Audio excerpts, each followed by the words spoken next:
ఈ పులిని మీరు గుర్తించగలరా? స్పాయిలర్ చెప్పాలంటే గుర్తించడం దాదాపు అసాధ్యం. దీని వీడియోని కనుక్కోవడం కూడా చాలా కష్టం. ఇదే ఆర్మూర్ లెపర్డ్. లెపర్డ్స్ లో అత్యంత అందమైంది అని చెప్పుకోవచ్చు. దీని మందమైన జుట్టుని ఒకసారి చూడండి. కానీ అవి అందం కోసం కాదు. రష్యాలో శీతాకాలంలో టెంపరేచర్ -22 డిగ్రీల ఫారెన్హీట్ వరకు పడిపోతాయి. అప్పుడు ఈ మందమైన జుట్టు కప్పు అలంకారం కాదు, జీవించడానికి అవసరం. అయితే ఆ మృదువుగా కనిపించే జుట్టు కింద మాత్రం ఒక క్రూరమైన వేటగాడు దాగి ఉన్నాడు. ఇది ఇతర లెపర్డ్స్ కంటే కూడా బలంగా ఉంటుంది.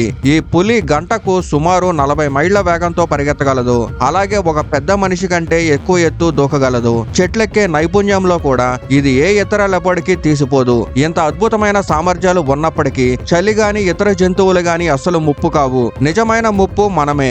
వేట మరియు నివాస ప్రాంతాల నష్టం కారణంగా ఆర్మూర్ లెపర్డ్ అత్యంత ప్రమాద స్థితిలో ఉన్నాయి. 2007లో అడవుల్లో కేవలం 30 మాత్రమే మిగిలి ఉన్నాయి. కానీ సంరక్షణ ప్రయత్నాల వల్ల ఆ సంఖ్య ఇప్పుడు మెల్లగా పెరిగి సుమారు 100 వరకు చేరుకుంది.